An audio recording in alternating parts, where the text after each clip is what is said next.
Chers amis, bonjour. Nous nous retrouvons encore une fois pour cette émission Info pour tous. Et nous vous rappelons qu'au cours de cette émission, nous revisitons des sujets d'actualité à la lumière de la Bible. Et pour nous éclairer, le pasteur Monché est notre invité. Pasteur Monché, bonsoir. Bonsoir. Comment allez-vous, pasteur Monché? Très bien par la grâce de Dieu. Pasteur Monché, nous passons à la première vidéo et nous commentons tous ensemble. Une révélation à vous faire à Sud Radio, en exclusivité, vraiment en exclusivité, je dirais presque, en tout cas nationale mais mondiale. Nous connaissons le nom du Premier ministre, le nouveau Premier ministre de la France. Nous le connaissons. C'est une femme. Elle s'appelle Ursula von der Leyen. Vous allez me dire, mais qu'est-ce que vous me racontez? Mais oui, c'est elle la patronne. C'est elle la véritable patronne. Personne ne vous le dira. Mais on n'a pas besoin de Premier ministre. Enfin, mon cher président de la République, vous avez déjà Ursula von der Leyen qui vous donne les instructions, qui vous dit ce qu'il faut faire. Elle est là, elle vient d'être élue. Ne perdons pas de temps, s'il vous plaît. Pasteur Monché, plus de 45 jours sans gouvernement. Est-ce que la France n'a pas besoin de Premier ministre? Non, la France, bien sûr qu'elle a besoin de Premier ministre, pas seulement le Premier ministre, de tout un gouvernement. Il faut voter le budget. C'est un pays qui doit fonctionner. Même un ménage, une maison doit fonctionner. Donc je crois que la France a vraiment besoin d'un gouvernement. Alors, qu'est-ce que vous pensez de cette vidéo, puisque Michel Barnier, qui est un politique de 13 ans, aguerri en politique, commissaire européen, qui a une étoffe, qui s'est construit quand même une carrière politique, est-ce que c'est l'homme de la situation finalement, ou est-ce que c'est Ursula von der Leyen qui est première ministre? C'est la preuve. Vous savez, c'est la preuve que c'est Ursula von der Leyen qui dirige notre pays, parce que ce monsieur-là, Barnier, c'est un représentant très fort de l'Europe en France. Donc, c'est le pion de l'Europe. Donc, je ne pense pas que les gens doutent de l'implication de l'Europe dans cette affaire. Depuis longtemps, nous le disons, nous le répétons, Macron a été mis en France pour donner la France au nouvel ordre mondial, en commençant par l'Europe, que la France devienne une province de l'Europe.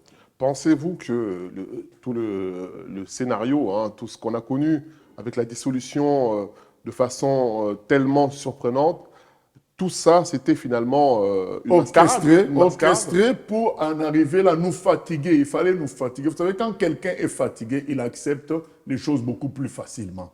Donc, il fallait nous fatiguer. Un gouvernement qui peine à se mettre en place, une dissolution rocambolesque. Mais il fallait que tout ça arrive pour que les Français, dès qu'on va leur présenter un homme d'apparence sage comme Michel Barnier, ils cèdent, ils acceptent. Mais en réalité, c'est un homme dangereux comme tous les européistes qui sont à Bruxelles. C'est des gens qui dirigent sans être élus la Commission de Bruxelles, et c'est des gens qui cherchent à faire main basse sur tous les pays de l'Europe. Pasteur Monché, nous avons vu dans l'actualité la mort de Mike Lynch, qui était surnommé comme étant le Bill Gates anglais, donc le naufrage de son yacht, et curieusement son ancien collaborateur, dans l'affaire où ils se sont vus finalement relaxés aux États-Unis, a été retrouvé aussi mort, tamponné, frappé, renversé par une voiture. Qu'est-ce que vous pouvez dire ça, pasteur? Par hasard. On sait que c'est pas concours de circonstances. Non, mais on sait que c'est pas un concours de circonstances. Et même comment dire, le fait que le bateau coule, ils disent que c'est une trombe atmosphérique qui a secoué le bateau, alors qu'il y avait plusieurs bateaux dans l'endroit. Il parle d'une mauvaise manœuvre humaine. Quelle est cette trombe qui ne renverse qu'un seul bateau? Donc, et là, aux États-Unis, c'est ce monsieur-là qui se fait écraser par un véhicule.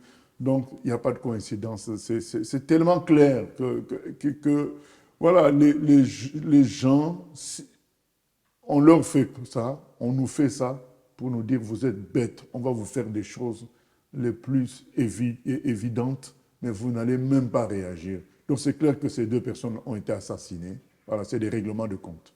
Pasteur Monché, rapidement, nous avons appris la mort d'Alain Delon, qui est un des des symboles de la France de manière générale en tant qu'acteur, mais aussi personnalité. Qu'est-ce que ça vous inspire, Pasteur Rocher? Ça nous inspire, ça m'inspire que l'homme n'est rien du tout.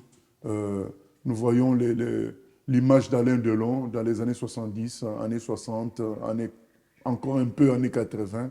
C'était comme un bijou, mais aujourd'hui, nous avons vu aussi sa déchéance comme un animal, quoi, comme un moustique, comme rien du tout, comme un vieux meuble. Voilà, c'est qu'est l'homme. À partir de ça, les gens ne peuvent-ils pas comprendre que nous ne sommes rien pour venir à Dieu? Voilà ce que ça m'inspire. Mais la maladie peut frapper tout le monde, Pasteur Rocher. Mais oui, mais ça nous montre que nous ne sommes rien. Donc la maladie frappe des gens comme Alain Delon qui paraissait être invieillissable, impérissable. Ben voilà, si lui a subi ça, si lui est devenu comme un enfant entre les mains comment dire, une sorte de nourrice, mais c'est pour nous dire que ta jeunesse d'aujourd'hui, ton intelligence d'aujourd'hui, ton diplôme d'ingénieur d'aujourd'hui, ça ne vaut rien du tout. En réalité, ce qui vaut, c'est la connexion avec Dieu qui nous branche à l'éternité. Parce que dans ce que vous dites, il y a un philosophe qui a parlé de l'être et le néant, finalement. Quelqu'un, en vous écoutant, peut dire, bon, alors dans ce cas-là, ça ne sert à rien de faire des études, de travailler, puisque finalement nous périssons. Non. Qu'est-ce que vous dites à cette personne qui vous dit ça? Nous disons à cette personne, nous faisons les études, nous construisons les maisons, nous faisons des jardins pour valoriser ce que Dieu nous a donné, mais nous sommes lucides pour comprendre qu'il y a une fin à tout ça. Vaut mieux préparer en même temps la suite. D'ailleurs, c'est ça l'intelligence. L'intelligence qui nous fait construire une maison. En cas de pluie, que nous soyons protégés. En cas de froid, que nous soyons protégés. Mais cette intelligence doit nous conduire aussi à construire une maison au ciel. Lorsque la mort adviendra. C'est ça l'intelligence. Il faut que cette intelligence qui nous a fait construire les maisons, les voitures, pour nous faciliter la tâche, nous fasse penser aussi à notre avenir céleste. Pasteur Moshe, donc nous finissons avec l'info en bref. Nous passons à notre premier point. Pavel Durov, qui est un jeune de 38 ans, prodige, très fort en mathématiques, un prodige, un génie même, PDG surtout de Telegram. Donc le point a été intitulé « Tout un symbole ». Donc il a fait l'objet d'un mandat d'arrêt et arrêté à Paris peu après l'atterrissage de son avion le 24 août 2024. Et il est accusé de ne pas avoir pris de mesures pour limiter l'utilisation de Telegram à des fins criminelles. C'est fort comme accusation. Il est considéré comme complice de crimes suivants: fraude, trafic de drogue, crime organisé, blanchiment d'argent, promotion du terrorisme et d'abus sexuels sur des enfants. Alors, quand les gens entendent ça, les gens pensent que Pavel a contribué lui-même à ces choses-là. Vous voyez déjà, l'info est mal répandue, est mal distribuée. S'ils étaient honnêtes, ils diraient que puisque Pavel Durov n'empêche pas les gens de commercer dans ce sens-là, à travers sa plateforme, ben nous le considérons comme complice. C'est ça qu'il faut dire. Mais quand vous dites il est poursuivi pour complicité de ceci, de cela, donc c'est comme si c'est lui qui y a travaillé. En réalité, l'État français lui reproche de ne pas avoir coopéré avec les autorités. Mais au fait, on lui reproche de ne pas donner les noms, de ne pas donner les secrets des gens. Mais quand on dit complicité, ce n'est pas lui qui a fait ces choses-là. C'est-à-dire que sur Telegram, tu peux voir des gens qui vendent la cocaïne, qui vendent qui font de la prostitution, qui vendent des armes. Voilà, c'est juste que la modération, la censure n'est pas faite au goût des autorités. Mais il faut savoir que quand il y avait le scandale de Pizzagate, mais c'était à travers les Facebook. Tout ça, vous connaissez le scandale de pizza. C'est-à-dire que c'est les gens d'Hillary Clinton qui abusaient des enfants. Ils appelaient ça pizza. C'était le nom de code. Mais c'est à travers les Instagram, tout le reste, pareil. Sauf que Pavel a refusé de coopérer avec les autorités pour dénoncer les gens. Pasteur Moshe, s'agit-il de faire taire finalement la liberté d'expression? On a vu récemment au Brésil le X d'Elon Musk qui est interdit. Complètement. Voilà. On a vu ici en France le magazine France Soir qui est un magazine qui n'est pas aux ordres, voilà, qui a été privé du statut de magazine en tant que tel. Voilà. Est-ce que c'est une manière de faire pression? C'est la censure mondiale. Le prochain, ça sera Elon Musk qui sera arrêté. C'est la censure mondiale et le prochain, ça peut être Radio Sud, Sud Radio. Donc, tous ceux qui disent la vérité vont être considérés d'anti-nationalistes, d'anti-patriotiques, de danger pour l'humanité. C'est ce qu'ils font avec Pavel Durov. Mais même si nous ne sommes pas d'accord avec tous les trafics qui se font à travers Telegram, mais la vraie cible, ce ne sont pas ces trafics-là, parce que ces trafics-là se font aussi à travers Facebook, Instagram, tout ce qu'on veut. La vraie cible, c'est le fait que les gens qui disent la vérité à travers Telegram et qu'on ne peut pas bloquer. Voilà, c'est ça la vraie cible. Mais Pasteur Monché, on a vu aujourd'hui que Pavel Durov a contesté justement les chefs d'accusation qui pèsent contre lui, mais en même temps, il s'engage à être plus vigilant dans ce qui se passe dans Telegram. N'est-ce pas finalement une façon de concéder finalement? C'est possible, c'est possible. C'est quoi? C'est la pression.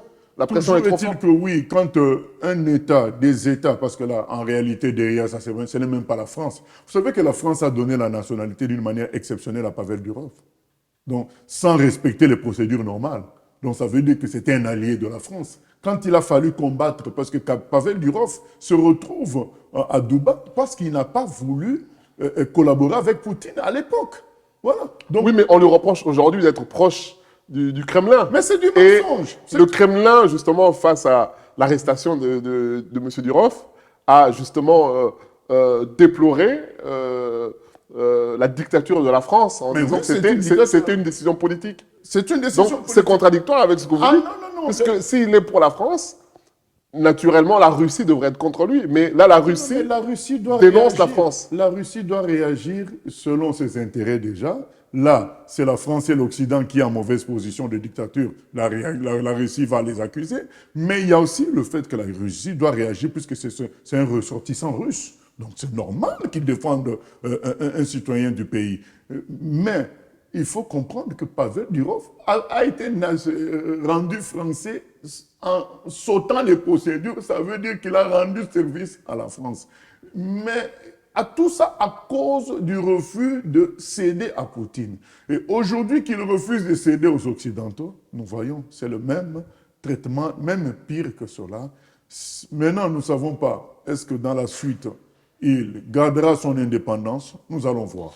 Pasteur Monché, nous passons à notre deuxième sujet. Donc, je vous invite à regarder cette vidéo et ensuite nous allons la commenter. There is no monkeypox outbreak of any concern whatsoever. But what there is a pox-like side effect of people's response to their immune failures around receiving the injections of spike protein.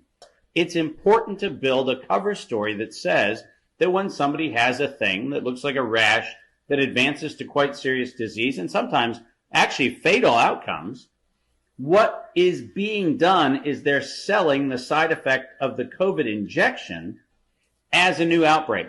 So the numbers are going to match up. They forecast that we were going to have as many as 200 million deaths. They were looking at 187 million to 200 million deaths in their scenario. They said that there was going to be as much as half the world's population allegedly suffering these side effects.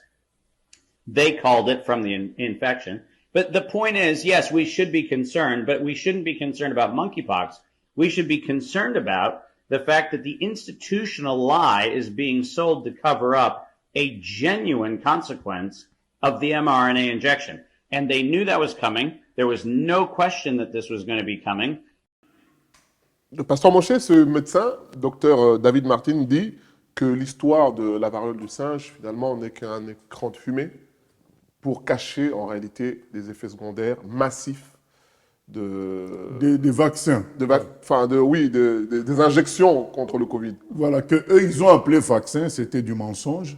Et ça se révèle que la destruction est passée à travers ces injections-là, puisque les gens ont des cancers, des crises cardiaques. De plus en plus. Tous les jours, on entend. Les sportifs, n'en parlons pas. Très jeunes qui meurent. Même des citoyens lambda, on apprend. Qui meurent en grande quantité à cause de ces injections. Et maintenant, ils veulent endormir les gens avec un nouveau virus. Mais comme nous, les chrétiens, nous continuons à prier, mais leurs œuvres sont toujours détruites et dévoilées. Donc ça ne prend pas cette histoire de Alors, que dire, Pasteur monkeypox. Manché, puisque la RDC, un pays d'Afrique, a été le foyer justement de cette variante du singe. Que dire de cela? Non, mais L'Afrique est frappée encore une nouvelle fois. Non, ils ont décidé d'agir à partir... Toutes les maladies bizarres, c'est toujours en Afrique. Oui, ils ont décidé d'agir à partir d'un pays désorganisé, un pays qui n'a pas vraiment de solidité dans son administration et dans sa gestion. Alors, on peut faire ce qu'on veut dans ce genre de pays. C'est pourquoi ils ont choisi la RDC. Mais M. James l'avait dit. Il avait expliqué que l'autre Bill Gates l'avait approché pour le corrompre avec une grosse somme d'argent afin qu'il soit, le porte-étendard de la lutte contre le monkeypox en RDC. Et lui, il avait refusé parce qu'il savait que c'était une affaire foireuse. Donc, beaucoup de gens s'étaient moqués de ce monsieur en disant c'est n'importe quoi, qu'est-ce qu'il y connaît, ce n'est qu'un un chanteur, un musicien. Mais aujourd'hui, nous donnons raison à James. Ce qu'il avait dit, c'est ce que nous voyons, c'est parce qu'ils se servent de la RDC comme une sorte de stand pour lancer leurs tirs. Pasteur Manché, en parlant de Bill Gates, on a appris qu'il a un accord à vérifier avec un pays d'Afrique, je crois le Kenya, pour implanter des puces dans le corps des nouveau-nés. Donc, en 10 ans, j'ai vu l'autorité de ce pays dire que ça permettrait finalement de pouvoir avoir une identité, ID, sans avoir à passer par les administrations classiques.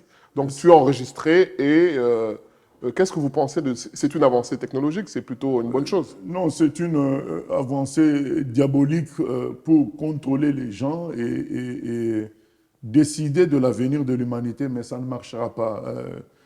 C'est vrai que dans Apocalypse chapitre 13, il nous est décrit un monde totalement dirigé par le diable, mais il y aura toujours des résistances, des résistants et des résistances. Le diable ne pourra jamais contrôler le monde comme si les humains étaient des robots. Il ne réussira jamais. Mais il tentera, et c'est ce qu'ils sont en train de préparer. Mais la question, c'est pourquoi M. Gates propose ses services en Afrique et pourquoi pas commencer dans son pays, aux États-Unis parce que là-bas, il y a beaucoup plus de gens éclairés, il y a une administration plus ou moins forte qui veille sur certaines choses.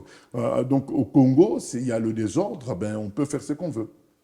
Pasteur Manché, nous passons à notre troisième sujet. Je vous invite à regarder ensemble cette photo et ensuite nous allons la commenter. Alors la photo que vous voyez, Pasteur Manché, les deux photos, donc à droite et à gauche, toutes ces quatre photos, c'est la même personne qui a fait une transition. Donc il s'appelait Christian, qui est devenu aujourd'hui Nadia Broniman et aujourd'hui qui fait une procédure de détransition. Puisqu'aujourd'hui, on parle beaucoup de transition, changer de genre, elle était homme, elle est devenue femme, mais finalement, on voit la transformation dans les autres photos où il dit finalement qu'il est triste parce qu'il a mutilé Christian. Alors je vous dis, il dit, je pensais que si j'échappais à Christian, si je changeais de coquille, alors tout irait bien, je serais quelqu'un d'autre. Mais à l'intérieur, l'âme reste le même. Ma transition n'a jamais réussi à me réconcilier avec moi-même. Et je n'ai fait que fuir vers une autre vie, plus extrême, dans un autre corps. Qu'est-ce que vous pensez de ça, Pasteur Manché? Je pense que c'est le serpent qui se mord la queue. Les gens pensaient résoudre leurs problèmes à travers ce système-là de transition, mais le nombre de transitions croissant fait que ça commence à devenir de plus en plus choquant d'entendre parler de transition. Justement, Christian dit qu'il subit les pressions des lobbies transgenres qui lui mettent... Parce qu'il était un des porte-parole, porte-étendard, qui défendait cette cause. Mais depuis qu'il est mal, qu'il veut redevenir chrétien, il subit une pression terrible. Mais c'est ça, c'est parce qu'il comptait sur les histoires de changer de genre pour polluer fortement l'humanité.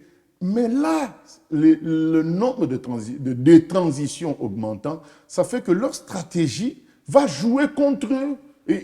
Donc cette affaire-là n'ira, ça va être chaud. Ça va être chaud parce que le nombre de détransitions augmente. Donc je pense que leur stratégie de polluer l'humanité par le changement de genre va baisser.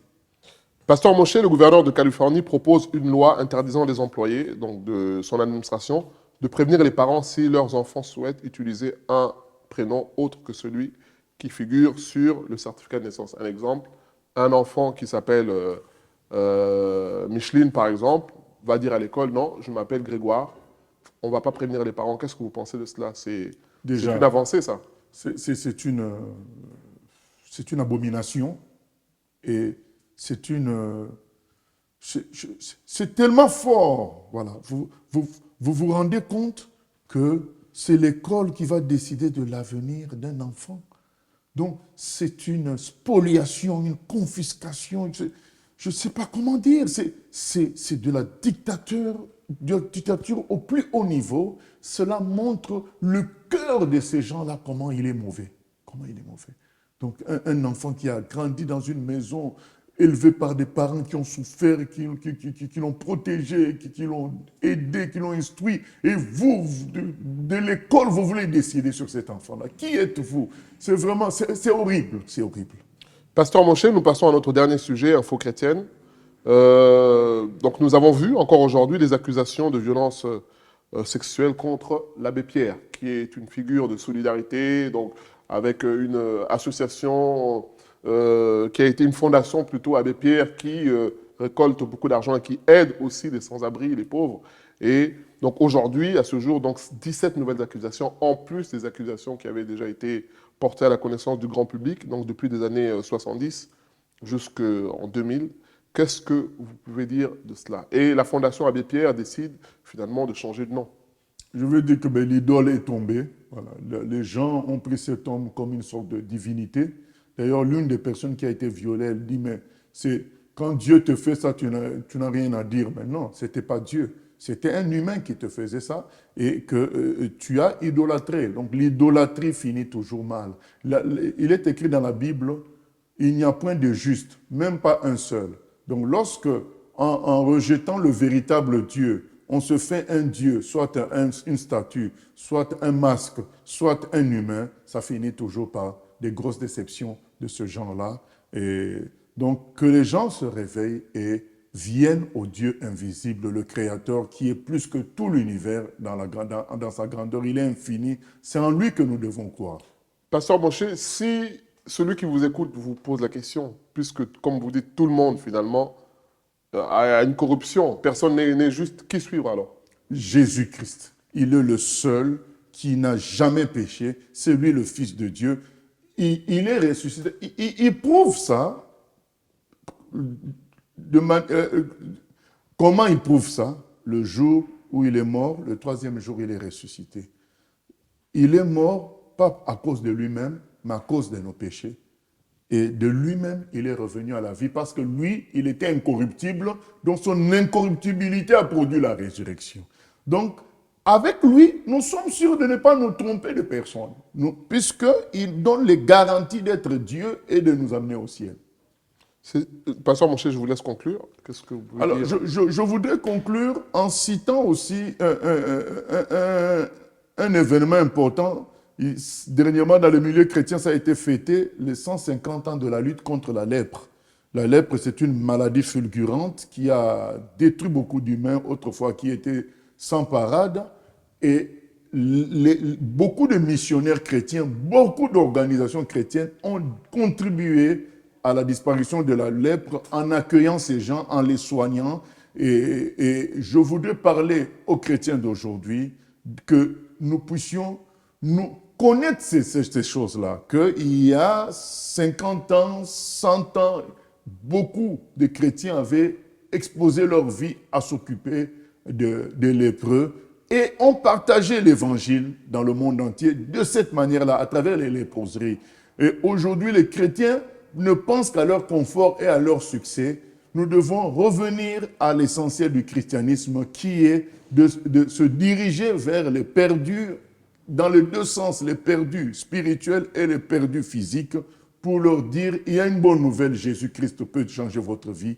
C'est ça que je voulais utiliser comme parole de clôture. Sur ces paroles, chers amis, nous arrivons au terme de notre émission. À très bientôt.